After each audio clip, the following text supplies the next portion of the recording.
अब ये खुद एक दूसरे को नंगा करेंगी। निगरान हुकूमत और नून लीग इंतहा की सख्त किस्म की लड़ाई आपको बताते हैं। सबसे पहले लाखों करोड़ों दरूद आप सल्लल्लाहु अलैहि वसल्लम और आप सल्लल्लाहु अलैहि वसल्लम की आले पाक पर। अच्छा दोस्तों, मैंने आपसे नून लीग और निगरान हुकूमत की लड़ाई का जिक्र किया। उससे पहले मैं आपको एक छोटी सी बहुत ही प्यारी सी चीज़ सुनाना चाहता हूँ। ज़रा आप तलाशे गुमशुदा। हमसे खलूस गुम हो गया है।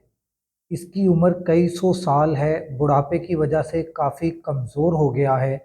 घर में मौजूद खुदगर्जी के साथ अनबन हो जाने पर नाराज़ होकर कहीं चला गया है। इसके बारे में गुमान है कि इंसानों के जंगल से इससे निकल गया है। इंसानों का जंगल इसे निगल गया है। इसका छोटा लाडला भाई अखुवत और बहन हुब्बुल वतनी सख्त परेशान हैं। इसके दोस्त मोहब्बत और मेहरबानी भी इसकी तलाश में निकले हुए हैं। इसकी अदम मौजूदगी में इसके दुश्मन शरपसंद ने तासुब और हवस के साथ मिलकर तबाही मचा रखी है।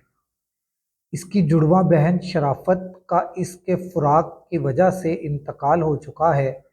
शराफत के गम में हया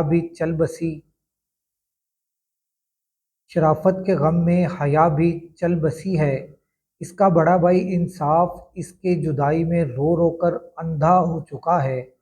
इसके वालिद मोहतरम मुआशरा को सख्त फ़िक्र लाहक है। इसकी वालदा इंसानियत शदीद बीमार है। आखिरी बार अपने जिगर गोशा खलूस को देखना चाहती है। जिसको मिले वो इसे इंसानों के पास पहुंचा दे, वरना इंसानियत दम तोड़ देगी। अगर वो खुद भी पढ़े तो बराए करम वापिस आ जाए। इसे कुछ नहीं कहा जाएगा। तलाशे गुमशुदा। ये तो मैंने आपको एक तलाशे गुमशुदा, एक छोटी सी इस वक्त जो पाकिस्तान की सूरत हाल है, तमाम बातों को यकजा किया है एक छोटे से फ़िक्रों के अंदर। एक छोटी सी नसर में आपको मैंने एक नज़म टाइप सुना दी है। इसमें ये सारा ज़िक्र है।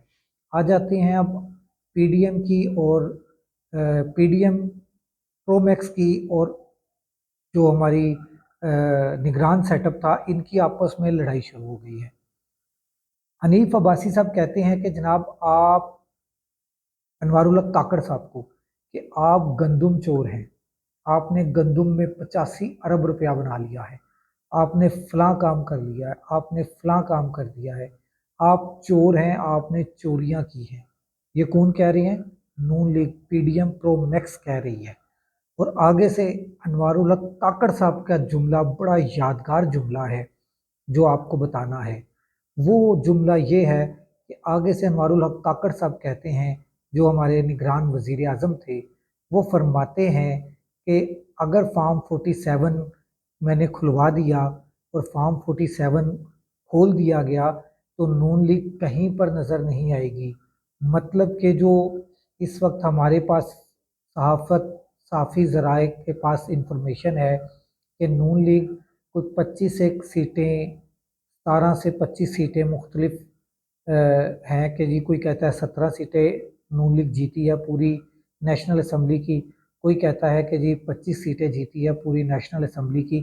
तो इसका मतलब ये है कि अनवारुल हक काकड़ साहब के कहने का मतलब ये है कि नून लीग एक भी सीट नहीं जीती। नून लीग एक भी सीट नहीं जीती।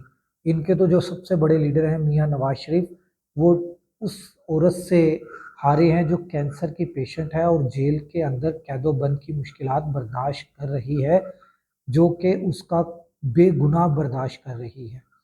उसको उससे भी ये हार गया है कि वो औरत अभी बाहर नहीं थी, जेल के अंदर थी। उसकी जेल से कैंपेन चल रही थी और उससे मियां नवाज शरीफ हारा है। महर शराफत से मरियम नवाज शरीफ हारी है। और शहबाज शरीफ साहब, अल्लाह, वो तो कहीं से जीते ही नहीं। वो तो कहीं से पास भी नहीं आए। ठीक है, तो ये जिस सीट से वो बन के एमएनए बन के वज़ीर आज़म बन के बैठे हुए हैं, अनवारुल हक काकड़ साहब की बकौल कि वो तो अफजाल पहाड़ साहब जीत चुके हुए थे। तो ये किस तरह ये अब एक दूसरे को खुद नंगा करेंगे। ये क्या करेंगे, एक दूसरे को खुद ही नंगा करेंगे और इन्होंने करना है। ये इमरान खान जेल में बैठकर हर एक चीज़ जीतता जा रहा है। उसकी रीज़न सिर्फ ये है कि वो हक के साथ खड़ा है, वो सच्चा है और अल्लाह तबारक ताला हक और सच्चे का साथ देता है। इसीलिए इमरान खान जेल में बैठा है और ये दोनों आपस में लड़ना शुरू हो गए हैं। अगले व्लॉग तक राशिद इकबाल कादरी को इजाज़त दीजिए। अल्लाह हाफिज़।